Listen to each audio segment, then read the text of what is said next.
మీ జీవితంలో శాంతి సంతోషం ఆధ్యాత్మిక జ్ఞానం కోసం PSSM ఆధ్వర్యంలో mega meditation summit August 30, 31 September 1 తేదీలో లాస్ ఏంజల్స్ లో 1000 మందితో meditation. Free entry, food, kids care. For more details visit globalmeditationsummit.com.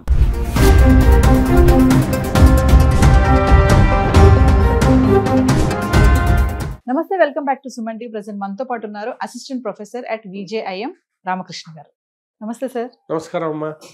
Sir, Donald Trump America అధ్యక్షుడు, మరి చాలా వీడియోలో మాట్లాడుకున్నాం. తను తీసుకునే డెసిషన్స్ అన్ని కూడా క్విక్ డెసిషన్ అనమాట. తనకి ఏది తోచితే తీసేసుకుంటాడు అనేసి చాలా వీడియోలో మాట్లాడడం, చాలా మంది అనలిస్టులు కూడా చెప్తున్నారు. ఈజ్ అ బిజినెస్ పర్సన్, ఎలాంటి డెసిషన్స్ తీసుకుంటాడో అవన్నీ తారుమారు అయిపోవాలి అనుకుంటాడని. ఇప్పుడు ఏంటంటే మన ఇండియన్ స్టూడెంట్స్ ని అమెరికాలో చదువుకోవడానికి నో ఎంట్రీ అని చెప్పేస్తున్నాడు. పెద్ద షాకే అనుకోవాలి ఇది.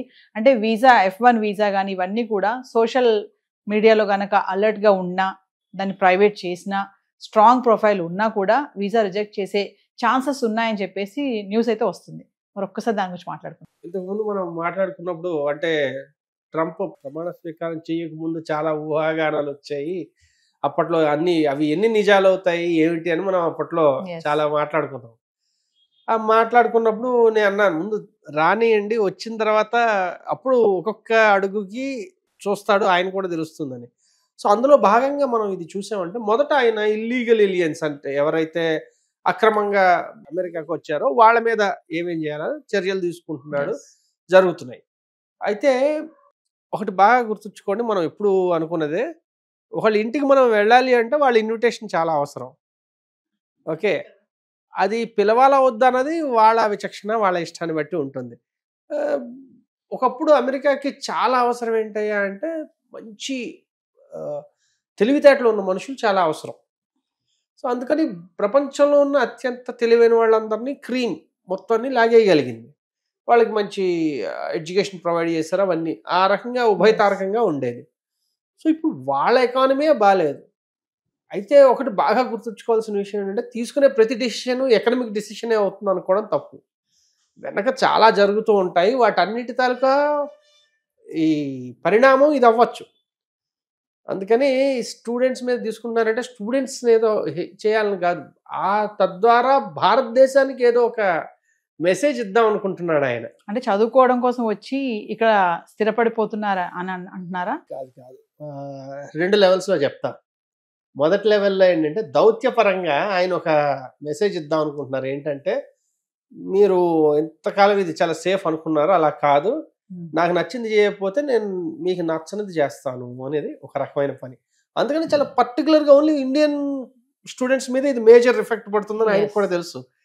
అండ్ ఆ లెక్కన చెప్పుకుంటే చైనీస్ స్టూడెంట్స్ మీద చేయొచ్చు కదా, లేదు అక్కడేం మీకు అసలు తెలియదు అలాంటివి జరుగుతున్నాయని. కాబట్టి అది చాలా హయ్యర్ లెవెల్లో. సెకండ్ లెవెల్లో చూసుకుంటే, మన వాళ్ళ ఫ్లో ఏదైతే ఉందో మీకు బాగా తెలుసు. MS చేయడానికి వెళ్తారు, MS చేసిన తర్వాత OPT ఉంటుంది. సో CPT, OPT తీసుకున్న తర్వాత ఒక 2-3 ఇయర్స్ వర్క్ చేస్తారు. చేసిన తర్వాత అలా జాబ్స్ పొందుతూ ఉంటారు. సో ఈ ప్రాసెస్ ఏదైతే ఉందో, దీనివల్ల ఏమవుతుందంటే, వీళ్ళు వెళ్ళి చదువుకోవడానికి వెళ్ళి కంప్లీట్గా అక్కడ ఎంప్లాయీస్గా స్థిరపడిపోతున్నారు. అక్కడ ఎంప్లాయ్మెంట్ చాలా ప్రాబ్లం ఉంది.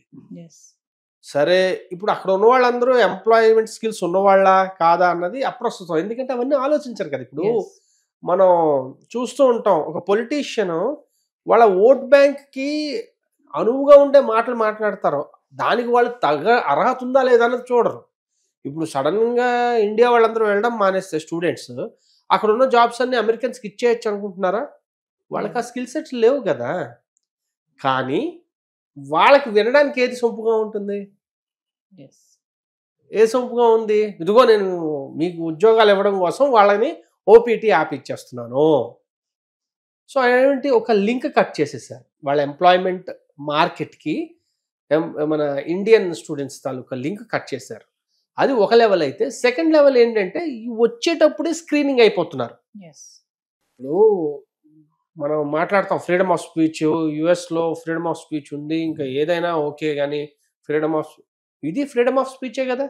వీళ్ళేమి సెడిషియస్గా అంటే దేశ వ్యతిరేకంగా ఏమైనా మాట్లాడినవి, లేదా దేశానికి హాని కలిగించేటట్టుగా మాట్లాడిన పిల్లలు కాదు కదా. వీళ్ళంతా జస్ట్ స్టూడెంట్స్. వీళ్ళందరూ ఏదో ఒక దాని ఏమంటారు తెలియకపోవడం వల్ల, లేకపోతే ఏదో ఒకటి ఒక చిన్న సర్కాజమో ఏదో రకంగా మాట్లాడి ఉండొచ్చు.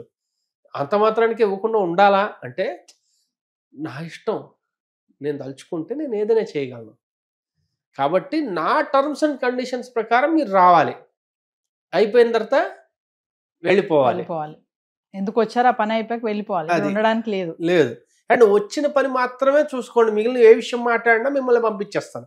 అంటే ఇప్పుడు మధ్యలో చాలా ఎగ్జాంపుల్స్ వచ్చాయి, వాళ్ళు పాపం ఏమీ చేయలేదు, ఎక్కడో దాన్ని ఏమంటారు ఏదో చిన్న ఎంప్లాయ్మెంట్ తీసుకున్నందుకు, అంటే ఇంతకు ముందు అవన్నీ లేవా అంటే ఒకటి గుర్తుంచుకోండి, రాజు తలుచుకుంటే దెబ్బలు కొదువు ఉండదు.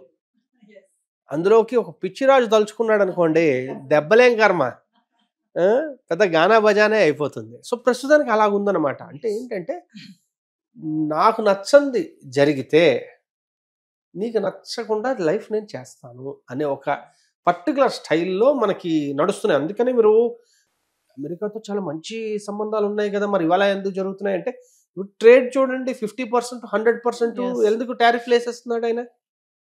మన మిత్రదేశం అయితే వేయకూడదు కదా. మిత్రదేశం అయితే నిన్నగాక మొన్న ఈ మధ్య పాకిస్తాన్తో యుద్ధం అయినప్పుడు పాకిస్తాన్తో చాలా వాణిజ్యపరమైన సంబంధాలు కొనసాగుతున్నాయి, కొత్త ఇన్వెస్ట్మెంట్లు ప్లాన్ చేస్తున్నాడు. ఎందుకు జరుగుతుంది అంటే ఇవన్నీ డిఫరెంట్ మెసేజెస్.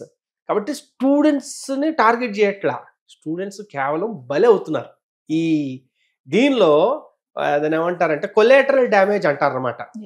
అంటే యుద్ధం జరుగుతుంటే వాడికి వీడికి మధ్యలో యుద్ధం జరుగుతుంటే పొరపాటున ఆడవాడు పక్కన వెళ్తున్నవాడికి బుల్లెట్ తగిలి చచ్చిపోతాడు చూడండి. ఆ టైప్లో ఇప్పుడు భారతదేశానికి యుఎస్కి జరుగుతున్న ఒక పెద్ద లెవెల్ గొడవ ఏదైతే ఉందో, ఎందుకంటే ఇప్పుడు భారతదేశం ఉంది, చైనా ఉంది, రష్యా ఉంది, బ్రెజిల్ ఉంది, ఇవన్నీ ఒక ప్యారలల్ ఎకానమీని క్రియేట్ చేయడానికి ట్రై చేస్తున్నాయి. అవి నచ్చట్లేదు.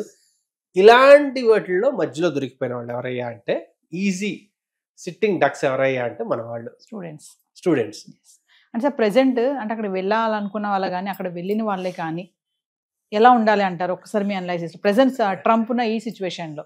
అక్కడ ఆల్రెడీ వెళ్ళారనుకోండి, అదేదో సినిమాలో చెప్పారు కదా, తిన్నామా పడుకున్నామా తెల్లారిందా, ఓకే, బయట పనులు ఏమి చేయొద్దు, ఏ విషయాలు మాట్లాడద్దు, మీ చదువు మీరు చదువుకోండి, వాడు ఉద్యోగం ఇస్తే ఉండండి, లేకపోతే వచ్చేయండి. ఎందుకు, కనీసం బతుకు జీవడాన్ని వెనక్కి రావడానికి అనుకున్న.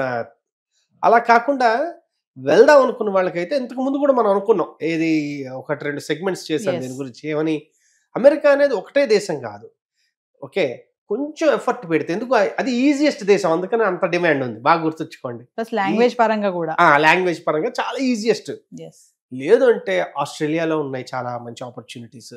ఇంతకు ముందు చెప్పుకున్నాం, కొంచెం డిఫరెంట్ లాంగ్వేజ్ నేర్చుకుంటే, జాపనీస్ నేర్చుకుంటేనో, జర్మన్ నేర్చుకుంటేనో, రష్యన్ నేర్చుకుంటేనో, వాటిల్లో చాలా పబ్లిక్ యూనివర్సిటీస్లో ఫ్రీ ఎడ్యుకేషన్ ఉంది. సో ఉన్నాయి, లేవని కాదు. కాకపోతే మీరు చెప్పినట్టుగా ఈజీ మెథడ్కి అలవాటు పడిపోయాం. ఇప్పుడు కొంచెం కష్టపడితే చాలా హై క్వాలిటీ ఎడ్యుకేషన్ ఉంది. నేనేదో దాన్ని ఏమంటారు, వీటన్నిటిని పోల్చుకుంటే మీరు వరల్డ్లో ఒక ర్యాంకింగ్స్ చూసుకుంటే అమెరికన్ యూనివర్సిటీస్ ఎన్ని ఉన్నాయో మిగిలిన దేశాలు, ఇప్పుడు ఇజ్రాయెల్ ఉంది, చిన్న కంట్రీ, మీరు హెబ్రూ నేర్చుకున్నారంటే ఇజ్రాయెల్లో one of the best technological universities ఉన్నాయి. ఓకే, జర్మన్లో ఉన్నాయి, జపాన్లో ఉన్నాయి. So they're all there. మనం ఏంటంటే ఒక్కసారి కొంచెం మన హొరైజన్ ఓపెన్ చేయాలి, మనం చూసే దృష్టిని కొంచెం విస్తరింపజేస్తే చాలా అవకాశాలు అయితే ఉన్నాయి. Thank you sir. థ్యాంక్స్.